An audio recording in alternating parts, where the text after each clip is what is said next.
Contoh, kenapa dalam Islam ada puasa? Supaya orang punya ketajaman kalbu, rasa empati terhadap orang susah. Itu rahasianya. Jadi puasa Daud, puasa bukan untuk sakti. Puasa Daud, puasa Ramadan, puasa Senin, Kemis, itu supaya kalbu kita bisa merasakan kesusahan orang. Itu yang disebut ahli ma'rifat. Bukan yang bisa baca hati orang itu, Pak. Itu mah tukang gosip itu ya.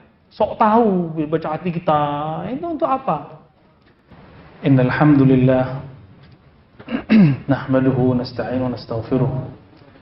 Wa na'udzu billahi min shururi anfusina wa min sayyiati a'malina. May yahdihillahu fala mudilla lahu wa may yudlil fala hadiya lahu ma ba'd.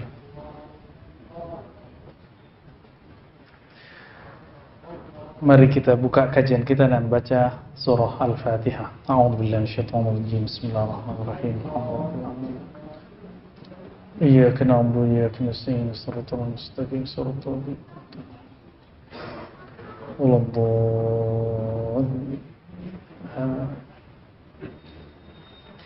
Baik sahabat yang dimuliakan Allah, di bulan lalu kita membahas tentang ajaibul qalb. Keajaiban kalbu. Tapi keajaiban di sini berarti keunikan kalbu. Dan kita sudah membuka perkataan beliau yang mengatakan bahwa man arafa qalbahu arafa rabbahu. Siapa yang kenal kalbunya, kenal yang punya kalbu, yaitu Allah Ta'ala. Namun beliau mengatakan, ini pengakuan pengarang ya. Wa aktsarun nas jahiluna biqulubihim wa nufusihim. Kebanyakan orang tidak kenal kalbunya dan dirinya. Maksud tidak kenal itu apa? Kalau dia kenal dirinya, kenal kalbunya, maka kebanyakan orang tidak akan menyia-nyiakan waktunya dengan kalbunya. Karena orang tidak mengenal kalbunya, akhirnya dia memberikan nutrisi untuk kalbu yang bukan bagiannya, bukan makanannya.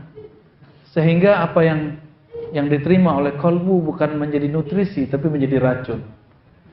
Kalbu kita itu pengennya cuma satu, mendekat kepada zat yang maha satu.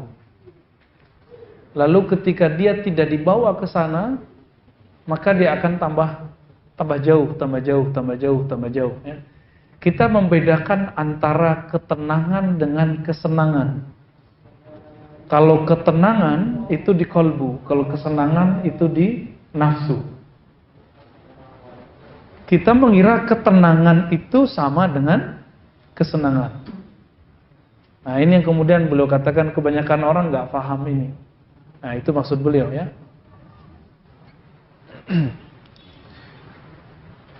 Sekarang kita boleh masuk ke bab yang baru, kitab Riyadhatin Nafs. Bab mengenai riyadhah. Riyadhah artinya latihan. Riyadhatun nafsi, latihan jiwa. Kalau biasanya latihan fisik, misalnya kita belajar silat, karate, taekwondo, boxer, itu dilatih push up, memukul, guling ya, supaya apa? Biar kebentuk badan fisiknya, biar lincah. Sama, kalbu itu kalau tidak dilatih, dia nggak lincah. Kalau kita punya teman jawara, baru tangan kita mau nempel ke punggungnya, dia udah nangkap duluan. Ya kan? Sama. Dalam surat Al-A'raf ayat 201, jawara-jawara kalbu itu dicirikan di sana. Walladzina taqaw rabbahum. Orang-orang yang takut kepada Allah, takut itu di kalbu, bukan di pakaian. Bukan di serban, bukan di ini bukan pakaian takut ini ya. Pakaian takut itu di kalbu. Nabi mengatakan at-taqwa hahuna, takwa itu di sini. Maka siapa yang punya nur takwa di kalbunya merasakan idza massahum ta'ifun minasyaitan, ketika ada sekelompok syaitan menyentuhnya. Jadi ternyata syaitan itu suka nyentuh-nyentuh. Nanti kita contohkan maksud nyentuhnya bagaimana.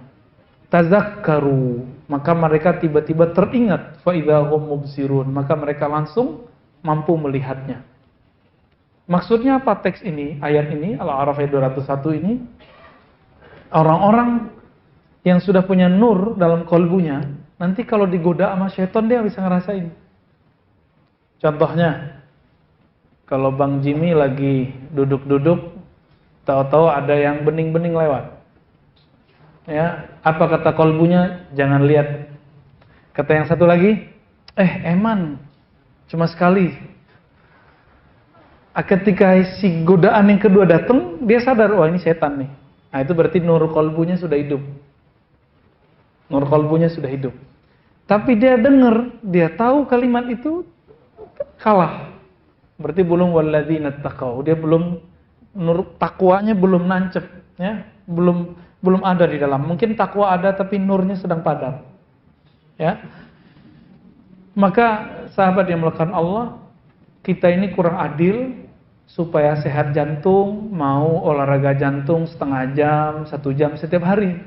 Tapi mau sehat kolbu, tidak mau olahraga kalbu setiap hari. Adil nggak? Karena kita nggak adil, Allah mengatakan innallaha yuhibbul muqsitin.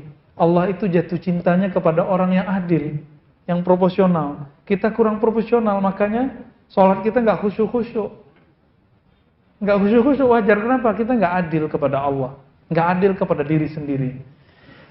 Maka beliau membuka sebuah judulnya, ya, Riyadatun Nafs wa Tahdzibil Khuluqi wa Mu'alajati Amradil Qalb.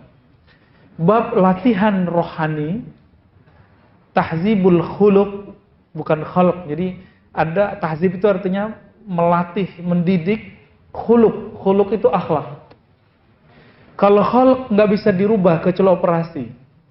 Tapi kalau khuluq yang kita sebut sekarang akhlak, itu bisa berubah.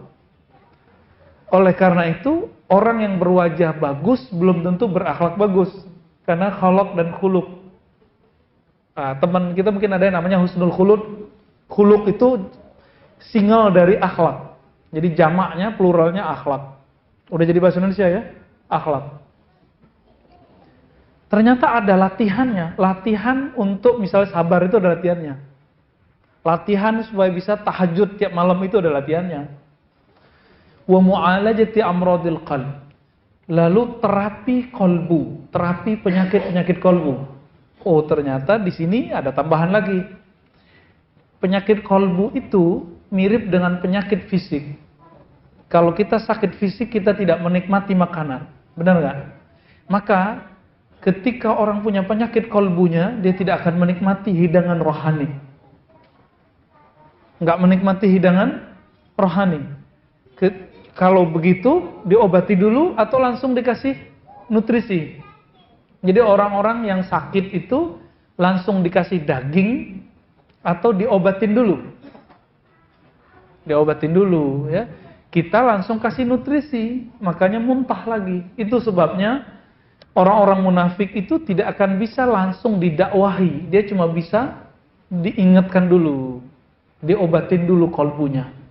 Nah, maka Imam Abdul Hasan Syadzili malam tadi di MRBJ 9 yang kita kasih tahu, Syaikhuka, gurumu itu bukan yang nyuruh-nyuruh kamu amalkan ini, bukan. Tapi gurumu itu yang mengerti dosis-dosis rohanimu. Sehingga ketika memberikan amalan, takaran-takarannya seperti dokter, mampu memberikan dosis-dosis obat. Coba, kalau ada orang sakit, langsung dikasih dosisnya agak tinggi sama dokter, apa yang akibatnya pada dia? Tambah sakit. Nah, teman-teman semua, obat itu seperti sakit. Ada sakitnya yang bisa diobati pakai prokol, ya. Apalagi namanya? Yang buat sakit kepala tuh. Ya, Panadol apalagi. Kita bukan iklan loh ya. Ya gitu, itu nama-nama itu nggak perlu pakai resep dokter. Cuma jangka waktunya hanya 3 hari, ya kan? Udah ditulis di situ. 3 hari penyakit masih berlanjut, hubungi dokter. Saya mau tanya, udah berapa hari sholatnya tidak khusyuk? Udah berapa lama zikirnya tidak nikmat? Sudah berapa lama baca Qur'annya nggak lezat? Tapi kok nggak pernah dikonsultasikan ke dokter kolbu? Makanya nggak sembuh-sembuh. Kalau sudah parah, kita nyebutnya apa? Bukan akut lagi, kronis ya. Ya, kalau sudah parah begitu, tentu inapnya lama. Ya, diinapkan. Makanya sahabat-sahabat Nabi itu karena mereka qalbunya sehat, Nabi mengajarkan di awal-awal iktikaf di awal Ramadan. Nabi mau selesai 20 Ramadan lalu kemudian dapat wahyu bahwa Lailatul Qadar munculnya di akhir bulan. Maka belum lanjut lagi. Jadi pernah Nabi itu iktikaf penuh. Pernah juga 20 hari. Dan yang paling sering beliau lakukan 10 hari, 10 hari. Iktikaf itu latihan kolbu, Pak, sebenarnya. Bukan pindah tempat tidur. Ini iktikaf kita masih pindah tempat tidur, kan? Oh, apalagi iktikaf kita kadang-kadang cuma pindah tempat ngobrol. Ya, kenalan lagi, ngobrol lagi, ceramah lagi. Kalau iktikaf, gak usah banyak-banyak ceramah. Banyakin amal. Karena udah kebanyakan ceramah kan, kecuali emang udah jadwalnya di masjid ceramah, udah kita biarin. Tapi jangan banyak-banyak lagi. Nabi itu kalau itikaf off ngajar, nggak ada cara ngajar lagi. Yang beliau lakukan cuma mendidik jiwa. Ketika menantunya dan anaknya belum bangun, digedor-gedor, bangun Ali, bangun Fatimah, dibangunin. Jadi Nabi itu betul-betul seperti seorang trainer. Nah, maka di sini ada sebuah istilah. Asy-Syaikh al-Mursyid lil Murid. Ini kitab bukan kitab tarekat ya. Ini kitab tentang terapi kolbu. Imam Ibnu Qudamah ahli hadis Al-Maqdisi, mazhabnya Hanbali, bukan Syafi'i. Ternyata beliau ini berguru kepada keluarga Al-Maqdisi yang mereka punya akses kepada Syekh Abdul Qadir Al-Jilani. Hasilnya ini nih kitabnya. Jadi semuanya punya akses ke sana karena sama-sama Hanbali. Syekh Abdul Qadir Jilani Hanbali dan rata-rata keluarga Al-Maqdisi itu Hanbali ya. Apa kata beliau? I'lam annal khuluqal hasan sifatul anbiya was-siddiqin. Ketahuilah bahwasannya sifat baik, akhlak terpuji itu adalah pakaiannya para nabi dan siddiqin. Siddiqin itu ulama-ulama. Akhlak yang baik. Maka nabi itu bukan mewarisi gelar doktor LCMA. Nabi tidak mewarisi kemampuan baca kitab. Nabi mewarisi akhlak. Ada orang pintar baca kitab, tapi kalau di mimbarnya menakutkan Pak jadinya Pak. Berarti dia belum mewarisi akhlak Nabi, baru pintar baca kitab. Ada orang dia mewarisi ilmu fikih Nabi, tapi tidak mewarisi keramahannya Nabi Sallallahu Alaihi Wasallam. Saya sering cerita, masih ingat orang yang mipisin masjid itu secara fikih haram, tapi secara akhlak itu dibiarin. Karena Nabi membiarkan mereka, akhirnya esok-esok semua Arab Badui masuk Islam. Semua Arab Badui masuk Islam. Jadi ngalah sekali supaya menang beribu kali. Itulah Nabi Sallallahu Alaihi Wasallam. Jadi akhlak kenabian itu nggak selalu menang sendiri. Nah, kalau kita sudah mewarisi ini, sudah lengkap sudah warisannya. Ya. Al-Waris Muhammadi disebut. Sebaliknya, akhlak yang buruk itu beliau sebut sammun qatilun, adalah racun yang membunuh. Yang dibunuh bukan fisik ini, tapi yang dibunuh adalah kalbu. Kalau kalbu sudah sakit, tidak nikmat. Kalau sudah mati, nggak ada rasa. Nah, kalau sholatnya udah nggak ada rasanya, hati-hati itu. Ya, jangan-jangan sholatnya orang yang sudah mati kalbunya. Nah, jangan sampai ya. Maka beliau memulai dengan bab fadilatu husnil khuluqi wa dhammi su'il khuluq. Keutamaan berakhlak baik. Apa kata beliau? Takallamu fi husnil khulqi mu'taridina li samratihi la li haqiqatihi. Ya. Para ulama sudah banyak membicarakan tentang akhlak yang baik, namun mereka lebih banyak berbicara tentang buahnya, efeknya, tapi belum berbicara tentang hakikatnya. Maksudnya apa ya? Lalu beliau menjelaskan bahwasannya khuluq seperti yang saya katakan di awal, khuluq itu dapat dipandang dengan mata batin. Kita semua punya, Pak. Kita sekali lihat orang punya jadi juri. Oh, ini orang baik nih. Nah, itu yang kita lihat bukan mukanya, tapi akhlaknya. Itu Bapak Ibu, ikhwan, akhwat, sahabat semua, kita memandang bukan pakai mata ini, tapi lagi pakai kolbu. Pernah nggak melihat ada orang gagah, cantik, tapi kita bilang ini orang jahat nih? Pernah? Nah, itu yang ngomong kolbu. Yang disebut dalam bahasa Arab basirah. Berarti kita sudah bisa membedakan kegagahan fisik, kecantikan fisik bukan berarti cantik rohaninya. Coba bandingkan betapa kita setiap hari merawat wajah ini. Benar gak? Bagi mbak-mbak ya, mas kayaknya kurang. Kalau perempuan setiap hari pakai bedak, pakai pembersih. Bang Adi udah ketawa-ketawa tuh ya. Masuk gak? Perempuan, dan itu normal. Kalau laki-laki begitu nggak normal. Tapi kita coba lihat, apakah semua perempuan yang kulitnya halus itu kata-katanya halus? Enggak. Apakah semua perempuan yang di bleaching apa tuh ya, putih, ada yang udah putih pengennya agak sawo mateng. Tapi ternyata walaupun halus kulitnya, cantik, rupawan, rupawati ya, ternyata pas dia ngomong kita kaget, belagu gitu. Ya. Pas kaget keluarnya kodok. Ya. Pas kaget keluarnya ayam. Itu nggak cantik. Maka al-jamal jamalul qalb. Kecantikan itu adanya di kolbu. Bandingkan cantiknya Khadijah, Sayyidatuna Khadijah radhiyallahu taala anha dan Aisyah. Aisyah gadisnya. Satu-satunya istri Nabi yang gadis kan cuma Aisyah. Artinya Nabi emang nggak pemburu gadis, Pak. Nabi itu dititahkan oleh Allah nikah, maka Nabi nikah. Jadi Nabi nikah itu bukan karena kehendak dirinya, tapi karena perintah dari Allah. Ketika terakhir menikah dengan Zainab binti Jahaz, turun lagi ayat tidak boleh dinikah. Nabi nggak nikah lagi. Padahal saudaranya dari kalangan Nabi Allah, Nabi Sulaiman berapa istrinya? 600 plus 400. 1000 Nabi Bani Israel. Yang sekarang orang-orang yang beragama ikut Israel, baik Israel Isa atau Israel Musa, ngejek-ngejekin kita. Muhammadmu hypersex. Siapa yang hypersex? Ya. Kalau Nabi mau, istrinya berapa? 1000 dong seharusnya. Tapi Nabi enggak tuh. Ya. Istrinya malah cuma 11. 13 cerai 2, 11 meninggal 2, sisa 9. Itu pun yang gadis cuma 1. Betapa tidak kerennya di zaman Nabi, orangnya gagah, terkenal, Rasulullah dapatnya itu janda semua.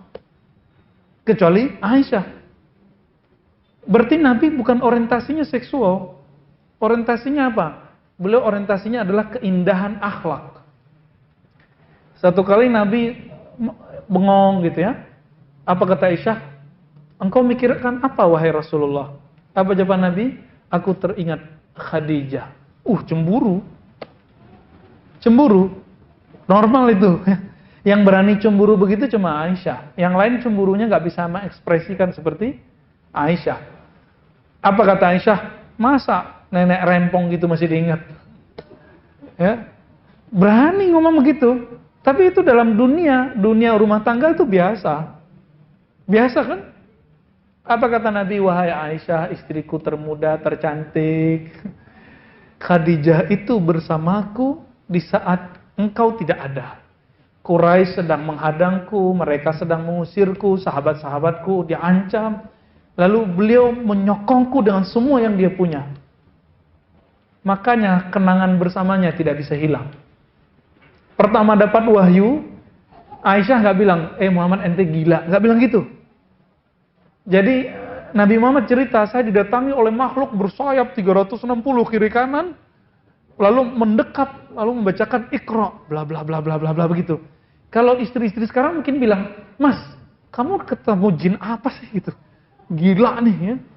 Pulang-pulang dari Gua Hiro gila nih. Kalau mungkin Nabi kalau nikah sama perempuan-perempuan sekarang begitu. Tapi ini enggak. Ustadz aja bilang gitu.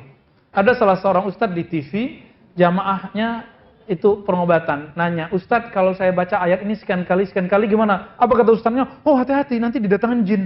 Baca ayat kok didatangin jin, dari mana itu? Ya, ajaran dari mana itu? Itu ustadz loh. Apalagi, ya bukan ustadz gitu. Akhirnya Aisyah sadar diri, disebut insaf, munsifah. Ya, oh iya, saya waktu itu masih bocah kecil. Tapi Aisyah sudah berkorban. Jadi sahabat yang mulakan Allah, Nabi SAW itu teringat Khadijah bukan fisiknya, tapi teringat akhlaknya. Dapat wahyu malah dikuat-kuatin. Kamu normal, orang baik, nggak mungkin didatangi makhluk-makhluk yang jahat. Begitu nguatinnya. Maka siapa yang mewarisi ilmu Khadijah, akhlak Khadijah, dia tidak pernah membuat sedih suaminya. Dia selalu menguatkan suaminya. Ya, kalau pewaris Aisyah beda lagi, cerdas, tapi tajam. Perlu juga tuh ya. Maksudnya perlunya apa? Nambah. Bukan gitu ya. Udah ngeres aja ke sono ya.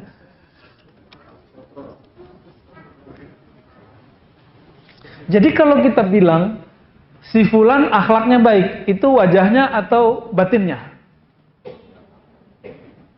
Wajahnya atau batinnya? Batinnya ya. Tapi kalau kita sebut si fulan cakep, itu apa? Wajahnya. Sepakat ya? Jadi sebenarnya saudara yang melakukan Allah, kita itu sudah biasa mengakses alam yang bukan zahir. Cuma nggak percaya aja. Kita setiap hari loh memandang yang tidak zahir itu. Setiap hari kita memandang yang tidak zahir.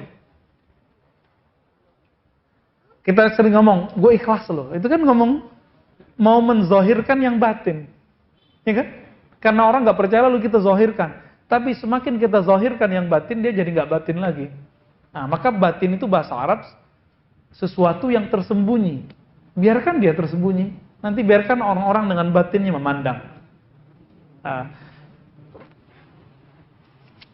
Lalu beliau mengatakan, fal jasadu mudrakun bil basar. Jadi yang saya tanyakan barusan disebutkan sini. Maka kegagahan pada jasad dapat dilihat dengan mata fisik. Wan nafsu, kecantikan kegagahan dalam jiwa, mudrakatun bil basirah, dapat dipandang dengan basirah, dengan mata batinnya. Walikulli wahidatin minhuma hay'atun wa surah. Dan masing-masing itu punya rupa. Penyerupa. Coba ada orang gagah ketika dia marah, gagahnya gimana? Hilang. Ya. Ada cowok-cowok keren tapi tangannya begini deh, ya. Gimana kira-kira? Langsung gak keren lagi. Ya, berarti dia punya masalah.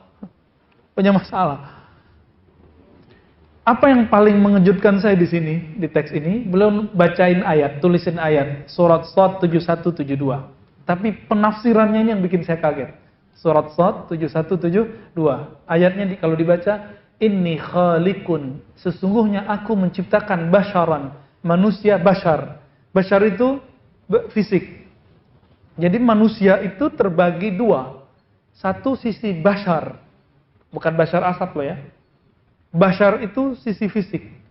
Min tin, dari tanah atau dari saripati tanah. Benar nggak? Antum makan yang dari tumbuhan? Bahkan hewan-hewan itu makan tumbuhan atau makan apa? Makan bulan. Makan tumbuhan ya. Jadi beda sama Superboy, Superman ya. Superman nggak perlu makan, dia cukup kena cahaya matahari. Ya, nah, itu alam imajinatif itu. Lalu apa kata beliau? Ada ayat berikutnya bahwa di dalam diri kita ada sesuatu yang bukan dari tanah ini, bukan dari bumi. Antum itulah yang disebut alien. Fa idza sawaituhu, kalau si tanah itu, saripati tanah itu sudah diaduk, diolah sehingga menjadi janin, sawaituhu, aku sempurnakan fisiknya, nafakhtu fihi min ruhi, baru aku install namanya roh. Ditiupkan roh di situ. Dan Allah menyebutnya ruhi, roh milikku. Perbedaan agama sebelah mengartikan itu rohku sendiri, zatku. Sehingga Nabi Isa itu disebut rohnya Tuhan. Padahal maksudnya roh milik Allah. Sama kayak kalimat ardullah, bumi Allah. Maksudnya bumi milik Allah. Bukan berarti bumi ini di dalamnya ada Allah, bukan. Ya. Ini akibat penerjemahan kitab suci yang tidak cocok, ya. Jadi Injil itu dulu mungkin diterjemahkan tapi tidak pas oleh sebagian penerjemahnya. Wallahu a'lam, ya. Lalu apa kata beliau? Ini kalimatnya ini yang bikin saya bergetar ketika awal membaca. Fanabbaha ala annal jasada mansubun ila tin. Allah mengingatkan kamu wahai manusia bahwa tubuh fisikmu ini dia berasal dari tanah. Mansubun, dia dinisbatkan ke tanah. Berarti nanti semua yang berbau tanah itu miliknya. Itu tempat pulang kampungnya. Jadi pulang kampung kita emang ke tanah. Antum lahir di mana? Itu kampung KTP. Kampung akte lahir. Tapi kampung kita itu bisa di tanah mana aja. Namun ingat, kita punya makhluk alien di dalam. Namanya roh. Yang ini kampungnya bukan di Aceh, bukan di Padang, bukan di Jawa, bukan di Sunda, bukan di Kalimantan, bukan. Yang ini bernama roh itu kampungnya di negeri yang lain. Disebutkan di sini. Waruhu mansubun ilaihi. Dan roh itu berasal dari hadiratnya. Disebut rohku, roh milikku. Jadi sebelum ditiupkan roh itu, roh kita diminta bersaksian. Dan dia menatap Allah Ta'ala. Itu yang ayat yang masyhur di surah Al-A'raf. Alastu birabbikum, masih ingat? Bukankah aku Rabbmu? Jadi antum sadar atau tidak, kita ini semua pernah bertemu Allah. Kita semua ini. Jadi sebelum kita ketemu di sini, kita udah bareng di sono. Ngapain? Kita udah ketemu Allah. Jadi sekarang walaupun antum nggak tahu nama sampingnya, dulu udah bareng. Dalilnya ini kemudian hadis Nabi, innal arwah junudun mujannada, hadis Sahih Muslim. Roh itu dia berbaris-baris. Kalau dia kenal dia akan akrab, kalau dia nggak kenal dia akan menjauh. Hadis Sahih Muslim. Jadi kita udah ketemu sebelumnya. Cuma sekarang ada yang nggak hafal kan namanya. Tapi roh itu bentuknya lebih bagus dari tubuh fisik ini. Lebih ideal. Di saat itu, di alam roh itulah Allah memuliakan, memberi anugerah kepada semua roh, memandang kepada sumber roh. Jadi makna inna lillahi wa inna ilaihi raji'un itu jadi nggak serem sebenarnya. Coba terjemahin. Inna lillahi. Coba terjemahin. Sungguh kami milik Allah. Ya kan? Maksud lainnya, kami berasal dari hadiratnya. Dari alam roh yang kepunyaannya. Lalu kalimat berikutnya, wa inna ilaihi raji'un. Lalu kami nanti akan pulang kampung ke hadiratnya. Pengen gak pulang kampung? Pengen mati gak? Gak mau. Kalau pulang kampung mau. Maksudnya apa? Kalau saya biayain pulang kampung ke kampung fisiknya, pada seneng kali ya. Gratis kita bayarin tiketnya pada mau pulang nih kayaknya. Tapi kalau saya biayain pulang kampung ke alam sana mau nggak? Nggak mau ya? Padahal nggak bayar lah ya. Kok nggak mau? Berarti kita belum kenal alam kampung rohani. Pulang kampung itu menyenangkan nggak? Tunggu dulu. Kalau masih mahasiswa, masih siswa, pulang kampung mah enak. Di kampung udah ada yang nanggung. Tapi kalau sudah bermuka-muka begini nih, pulang kampung nggak punya rumah di kampung, mau tinggal di mana? Pulang kampung nggak pernah bangun kampung, malu. Pulang kampung dulu punya kasus di kampung, malu pulang. Pulang kampung tapi nggak pernah nyapa-nyapa orang di kampung, berani pulang nggak? Nggak berani. Kawan kita ada, salah seorang udah 35 tahun nggak pernah pulang kampung. Saya tanya, kok kamu nggak pulang? Dalam hati aja dia jawab ya. Tapi mukanya udah menjawab, saya udah tahu. Ah, malu gitu. Mukanya langsung malu. Gimana mau saya pulang kampung? Saya nggak pernah buat apa-apa di kampung, nggak pernah kirim apa-apa ke kampung, nggak pernah nyapa orang kampung, nggak punya tanah di kampung, nggak punya rumah di kampung. Jadi antum itu sebenarnya kalau mau pulang kampung itu akan senang, pede, kalau pulangnya pakai Fortuner atau Alphard gitu ya. Kalau pesawatnya pesawat yang VIP. Jadi kalau orang tanya, naik apa dek? Nggak naik kapal, apa tuh, kapal yang pakai pisang itu. Ya itu, nggak pakai kapal getek itu ya. Tapi pakai apa? Pakai pesawat Garuda. Wih, pesawat batik. Kalau yang nggak bawa dikit teman, Lion gitu ya. Udah siap-siap kayak angkot di atas tuh ya. Muter-muter dulu baru turun. Kita kemudian bangga dengan kendaraan yang kita naiki. Tapi lebih bangga lagi, ini mohon maaf ya, yang paling senang pulang pakai kendaraan itu orang mana? Pakai mobil. Itu orang kampungnya Ustadz Sandy ini ya. Baru beli Avanza bawa pulang langsung. Beli Karimun aja bawa pulang. Apalagi punya Alphard bawa pulang itu ya semua. Kenapa? Pengen nunjukin ke orang kami jadi tren ya. Bapak ibu saya kan bilang, nah pulang tuh jangan pakai pesawat mulu, pulang tuh bawa mobil. Saya mikir capek pakai mobil. Tapi itu bagi orang tua membahagiakan. Sampai sekarang belum pernah pulang pakai yang kuda roda 4 ya, kuda Jepang itu ya. Kuda logam apa kuda besi apa sih namanya. Belum pernah. Karena bagi saya untuk apa sih gitu. Enggak penting amat sih gitu. Tapi bagi orang tua itu membanggakan. Maka teman-teman semua, ini mirip. Mau pulang kampung disambut pede bahagia enggak? Apa kata Nabi? Mau bikin rumah villa di kampung rohani?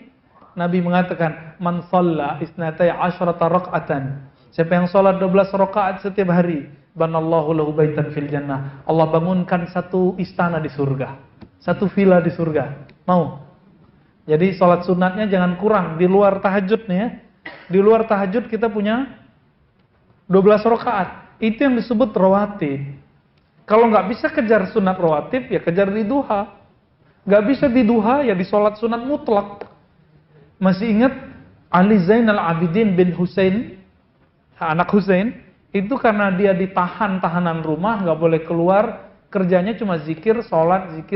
Berapa rakaat dia sholat tiap hari? 1000 rakaat. Coba bagi 12, udah berapa tuh? 120 ya? 120 villa tiap hari. Gila itu ya. Itu tajir banget tuh. Kalau pulang, maka Nabi mengatakan, ini level anak-anaknya Husain. Nabi mengatakan, Husain sayyida syababi ahli jannah. Husain itu ayahnya Zainal Abidin adalah pemimpin pemuda-pemuda yang masuk surga. Kabar gembiranya antum yang sudah ubanan, yang sudah keriput, yang sudah ompong, itu nanti jadi pemuda semua. Dan pemimpin kita bernama Husain, Hasan. Ya. Anaknya Husain setiap hari berapa? 1000. Gimana kalau Husain itu saya nggak tahu.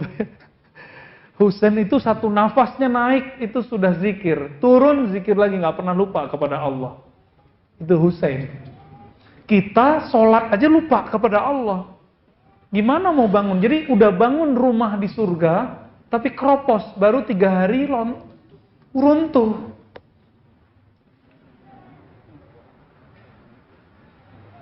Asrama IIKI, takhusus untuk perempuan, kan dibangun tuh oleh proyek-proyek.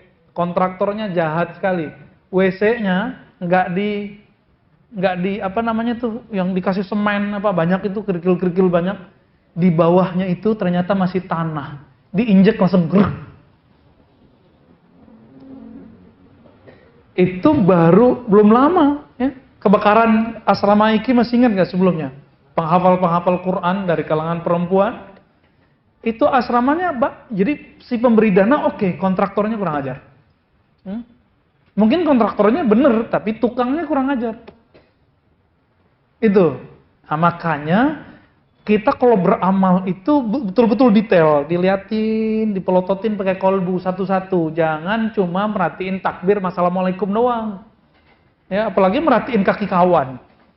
Ya, kita lagi mau maku rumah, tapi yang kita lihat orang maku samping, ya, hancurlah tangannya. Ini ilustrasinya. Orang-orang yang membangun rumahnya di surga, tapi dia tidak memperhatikan bahannya, kualitasnya, baru sehari udah roboh.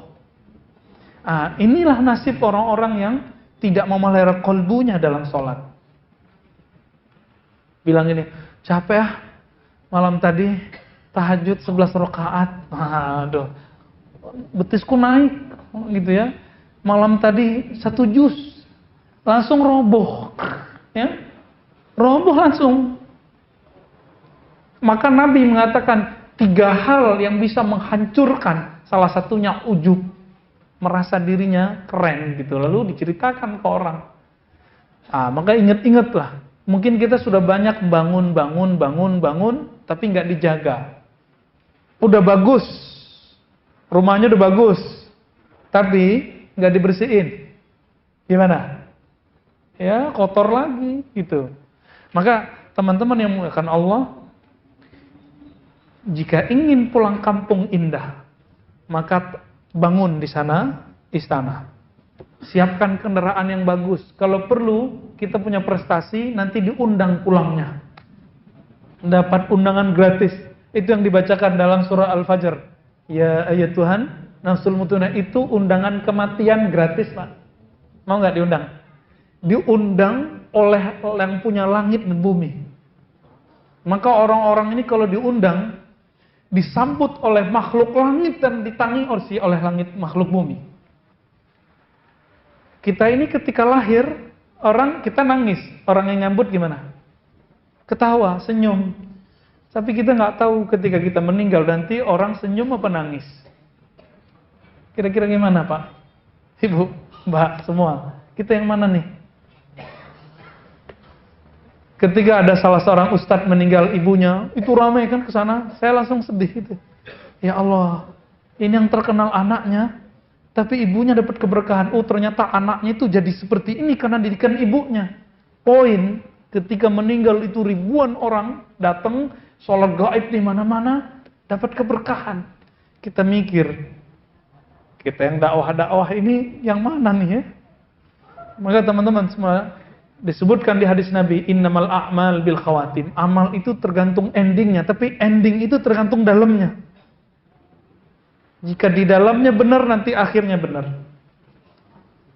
Jadi apa kata beliau? Beliau sedang mengenalkan kampung kita. Kampung kita bukan di Padang, bukan di Pekanbaru, bukan di Jambi, bukan di Kalimantan, bukan di Jawa, bukan di Sunda, bukan di Betawi. Bukan. Kampung kita bernama alam roh. Nanti bakal pulang ke sono. Jadi jangan kemudian terlalu nyaman dengan tubuh ini. Tubuh ini terlalu lemah untuk memikul roh. Coba lihat, Pak. Punggungnya udah mulai sakit-sakit belum? Ya, kepalanya udah sering masuk itu berat gitu ya. Makan gaji-gaji dikit berat. Ini nggak bisa emang. Di sini bukan surganya roh.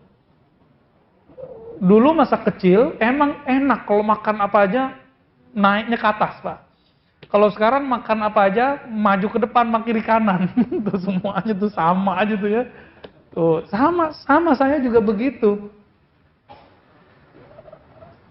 Udah beda. Jadi ternyata tubuh ini punya masa, punya limit untuk berkembang. Selebihnya seharusnya kita mengembangkan roh. Tetap kita makan, minum, puasa, dan segala macamnya. Tapi kita mengembangkan roh. Maka kita kasih rumus.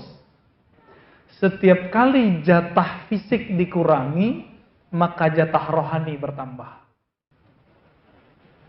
Contoh, kenapa dalam Islam ada puasa? Supaya orang punya ketajaman kalbu, rasa empati terhadap orang susah. Itu rahasianya. Jadi puasa Daud, puasa bukan untuk sakti. Puasa Daud, puasa Ramadan, puasa Senin, Kemis. Itu supaya kalbu kita bisa merasakan kesusahan orang. Itu yang disebut ahli ma'rifat. Bukan yang bisa bicara hati orang itu, Pak. Itu mah tukang gosip itu ya. Sok tahu baca hati kita. Itu untuk apa? Tapi orang yang kata Nabi, la yu'minu ahadukum, kamu nggak sempurna imannya. Kamu tidur kenyang, tetanggamu tidur kelaparan. Orang yang ngerti itu yang disebut ahli ma'rifat. Itu yang disebut ahli thariqat. Itu yang disebut ahli ma'rifatullah, ahli hakikat itu. Yang kan sekarang orang banyak ya. Saya lihat beberapa sahabat kita udah mulai kajian syariat, tarekat. Aduh, serem amat sih bahasannya. Ya. Tapi nggak apa-apa kalau mau tahu. Sebenarnya puncak hakikat itu bukan ngawang itu enggak. Tapi ketika dia mulai berpikir tentang alam kiri kanannya. Ini yang dialami oleh pendiri Jamaah Tabligh Maulana Ilyas, pendiri Ikhwanul Muslimin, pendiri NU, pendiri Muhammadiyah. Dulu mereka sibuk sendiri, sibuk sakti sendiri, sibuk pinter sendiri. Apa kata Hasan Al-Banna? Ya. Saya belajar thariqat Hasafiyah, cabang dari Syadziliyah. Tapi orang thariqat itu sebagian, enggak semua, sibuk sama dirinya. Tidak pernah mau memikirkan kiri kanan sampingnya. Akhirnya dibuat gerakan Jami'iyah Hasafiyah, lalu diganti jadi Ikhwanul Muslimin. Dalam setahun punya cabang 300. Baru setahun. Gerakannya betul-betul ya seperti NU di Indonesia dan Muhammadiyah. Betul-betul persis sama. Dan mereka sama-sama Syadziliyah. Hadratus Syekh Hasyim Asy'ari rahimahullah itu Syadziliyah sama. Kita punya sanadnya dan kita lihat Syadziliyah toh, ya. Jalurnya ke Syekh Mahfud Termasi terus nyambung ke Abdul Hasan Syadzili. Mereka itu ketika tajam ma'rifatnya, tajam ilmu baca kitabnya, bukan untuk diri sendiri, memperkaya diri sendiri, justru berbagi kekayaan ilmu dibagi-bagikan, harta dibagi-bagi semua. Dulu kiai-kiai ngasih makan santri kan? Semoga sampai sekarang ada lagi ya. Nah, itu warisan dari Rasulullah SAW. Rasulullah itu punya santri. Orang-orang sufah itu Nabi kasih makan. Minimal dikasih tempat gratis deh kalau nggak ngasih makan. Gitu. Harus ada yang begitu. Jadi apa rumusnya? Semakin kurangi jatah fisik, maka jatah rohani bertambah. Tapi kalau cuma dikurangi, tidak dilatih, kepekaannya nggak ada. Khawatirnya nanti jadi dukun. Ya, jadi ahli cakra. Baca-baca cakra orang. Nah, maka orientasi rohani kita jangan lagi mau baca cakra, baca aura, itu nggak penting ya. Cukuplah aura kasih yang cantik itu ya. Nggak usah kita baca-baca aura orang, nggak penting. Apa kata Allah? Wa fi anfusikum afala tubsirun. Yang perlu kamu baca itu auramu, dirimu, jiwamu. Surat Zariyat ya. Di dalam jiwamu, apa kamu tidak melihat bahwa ternyata jiwamu alien, dia nggak butuh yang ada di dunia ini, dia butuh yang di akhirat. Itu sebabnya rumusnya tadi, ketika kita kurangi jatah tidur, lalu kita hidupkan mata kolbu dengan zikrullah, nanti kolbunya tajam. Seperti orang yang melatihkan lari setiap hari 10 kilo, 10 kilo, 10 kilo, nanti dia ajak 20 kilo juga kuat. Tapi nanti di padang mahsyar kan nggak bisa tidur. Gak ada tidur lagi. Ya? Nah, ini bagian akhir. Kalau kita nggak terbiasa bangun malam hari sekarang, nanti kita kelelahan di sana, Pak. Saya tutup dengan sebuah hadis Nabi bersabda, "Aktsarukum jaw'an yaumal qiyamah, aktsarukum syaba'an fid dunya." Orang yang terlalu banyak ngasih porsi untuk perutnya di dunia adalah orang yang paling lapar di akhirat. Orang yang banyak tidur di dunia, orang yang nanti paling lelah nanti di akhirat. Jadi saya mengimbau mari bangun malam nanti ya. Bangun. Kalau ketinggalan qadha. Jadi Nabi pernah mengqadha salat sunatnya. Nah, ini bagian pertama dari latihan jiwa. Mari latih ntar malam, latih itu pagi, semoga bulan depan sudah ada hasilnya.